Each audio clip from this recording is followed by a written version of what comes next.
Hi everyone and welcome back to the Shack, and if you're a retro fan and haven't been on Mars in a cave with a blindfold on for the past few weeks, you'll be aware that Commodore as an organisation is officially back from the dead. Chris Simpson, Perifractic of Retro Recipes, has worked to unite and combine the famous brand that has become, let's be kind and say, fragmented over the past 30 years. No mean feat, and there are apparently new products on the horizon, but for now there's a new official Commodore 64 you can buy. So should you? And what are the alternatives if you want a new Commodore 64 in 2025? Let's take a look.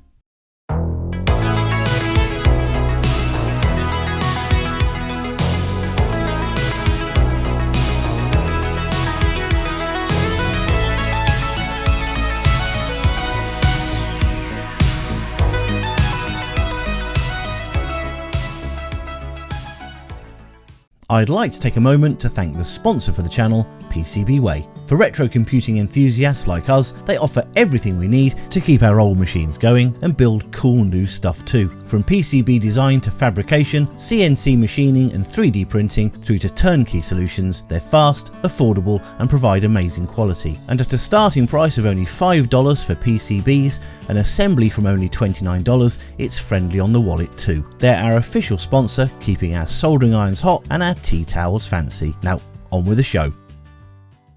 Okay, firstly let me extend my warmest wishes to Perifractic and the entire new Commodore team, if only for the fact that if you take the whole thing at face value, Chris has managed to become the boss of the company he's loved so much since his childhood, and that's got to feel good. Secondly, I'm interested to see how this pans out for new Commodore offerings going forward. Chris has been very vocal about this not being a nostalgia cash grab, but a real concerted effort to continue the Commodore brand with new and exciting products.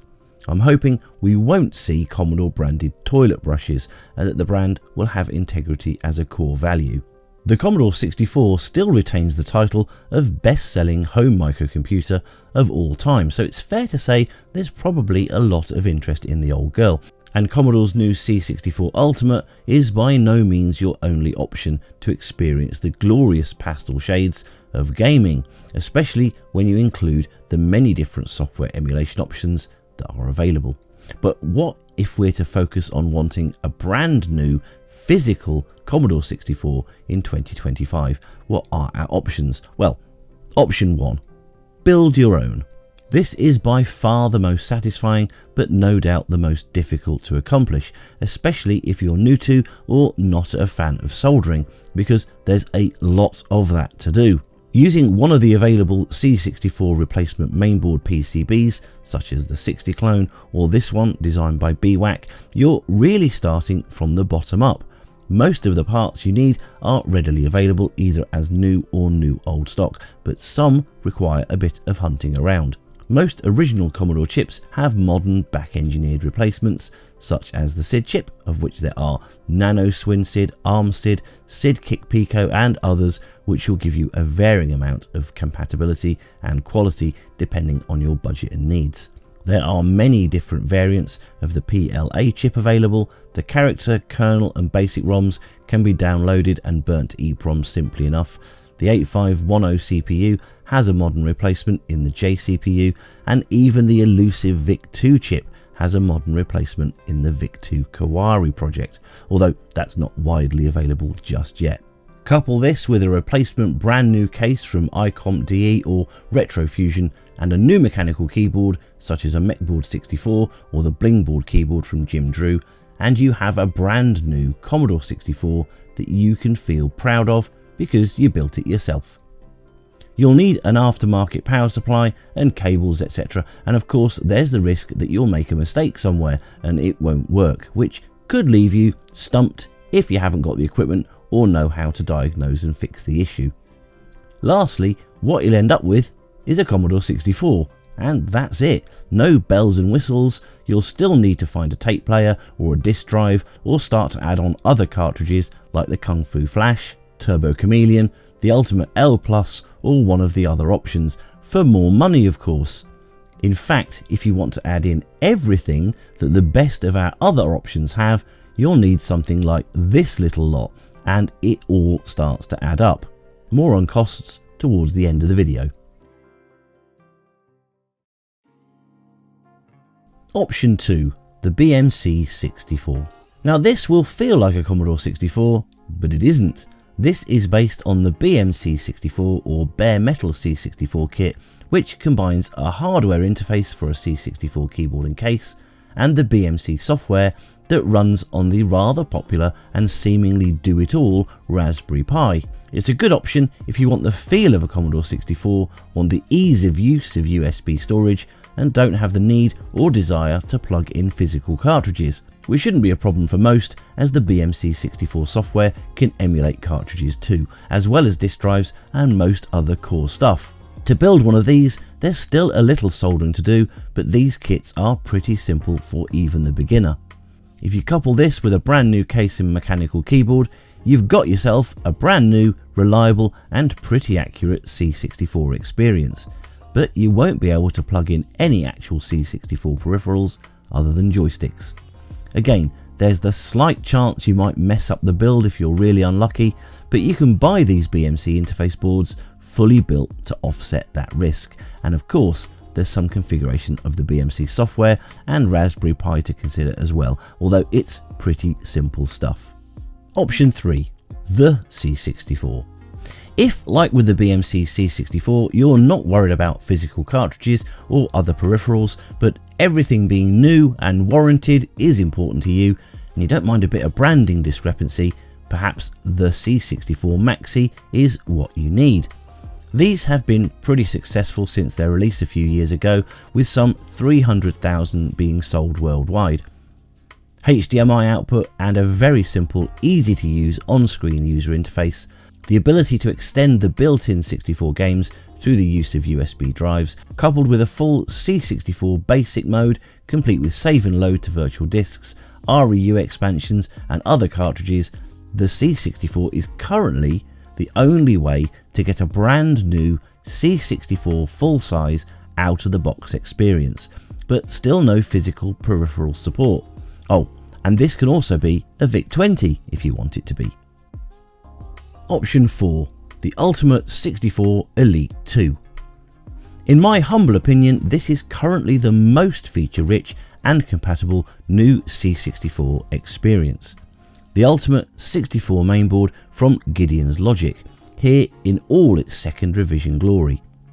The features on this board make a long list: HDMI output, full hardware and software compatibility, emulated SID chips or actual SID chips, 2 of them if you want, Ethernet, Wi-Fi, virtual disks and cartridges, pretty much everything you could ever want.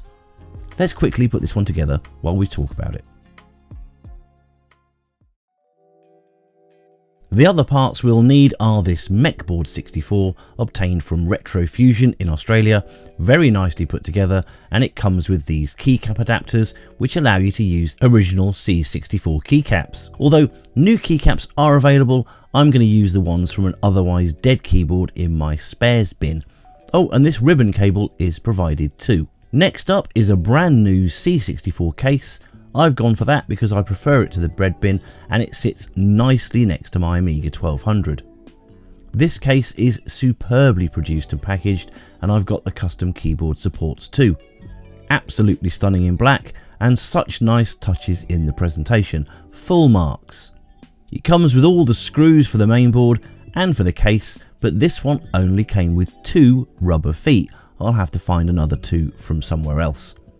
There's a simple but clear user guide, which is a nice touch, and the quality of the moulding is superb. Sometimes in black you get visible mould marks or blemishes, but this seems to be perfect.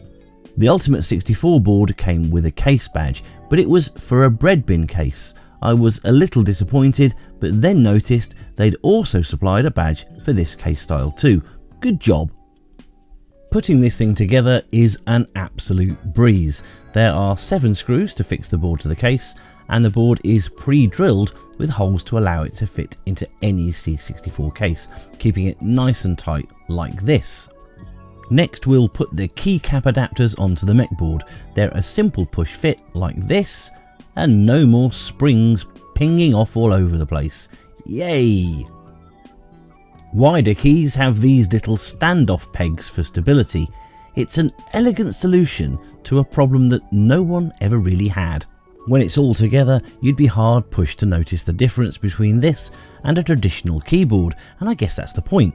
But these keys are backlit, and the shift lock is all handled through software rather than a mechanical switch, so should stand the test of time.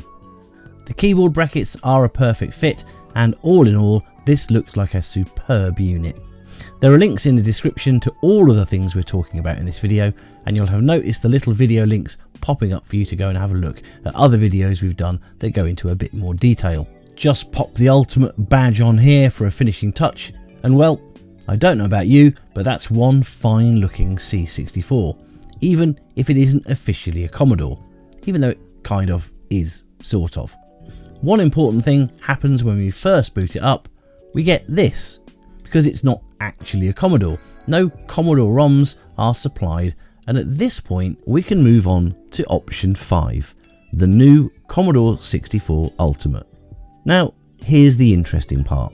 Technically, what we built so far with the Ultimate 64 Elite 2 is effectively what the new C64 Ultimate is.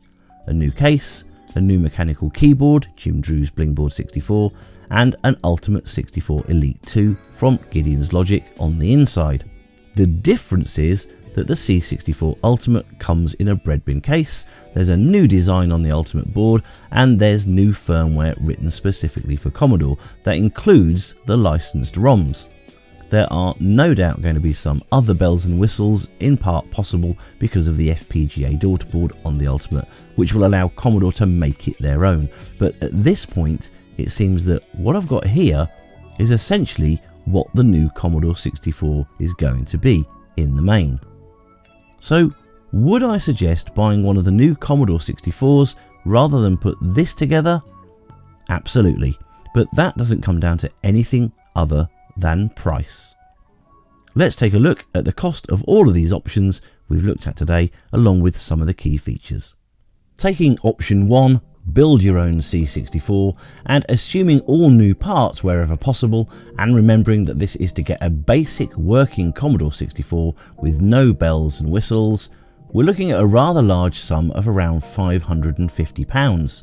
You might find bits cheaper or be able to compromise on the newness of some items, but it's a commitment in time and money to take this route. But you will have the absolute most compatible machine out there, especially if you use actual Commodore chips in the build. Option 2. The BMC C64 has cheaper hardware and certainly takes less time to put together. You'll have great software compatibility but no access to peripheral hardware such as cartridges or disk drives, etc. and you'll still end up spending around £270 if you get everything new. Option 3. The C64. These are available on Amazon, eBay and the like, and if you shop around you can still get them for around their original selling price of £130. I got the one in this video for £125 a few weeks ago. Like the BMC 64, you get no hardware support, but you do get a fantastic software experience and that lovely unboxing too. Option 4. The Ultimate 64 Elite 2. Amazingly, building this is actually cheaper than building a stock and standard new Commodore 64, with all the parts coming to a still quite expensive £410. But when you consider what you're getting for that, it's pretty good value. Full hardware and software support and a stack of options longer than Mr. Fantastic's arms. It's a good bet. Option 5. The Commodore 64 Ultimate, and here's the amazing thing. Considering that this machine is officially Commodore branded, has all of the amazing components of the Ultimate 64 build, along with the excellent Blingboard 64 from Jim Drew, and well, frankly, at around £280, I think that's an absolute bargain and would be my choice going forward. In fact, I've already ordered one. Okay, I hope that's been useful if you are feeling a little confused about what's going on in the world of Commodore and the C64. All the best to Commodore. I really hope it all works out and we get new computers in the fullness of time. Please don't forget to like and subscribe to the channel, it really helps with the old algorithms, and also perhaps consider becoming a member of the channel if you really like what we do. So, until next time in the shack, it's goodbye from me.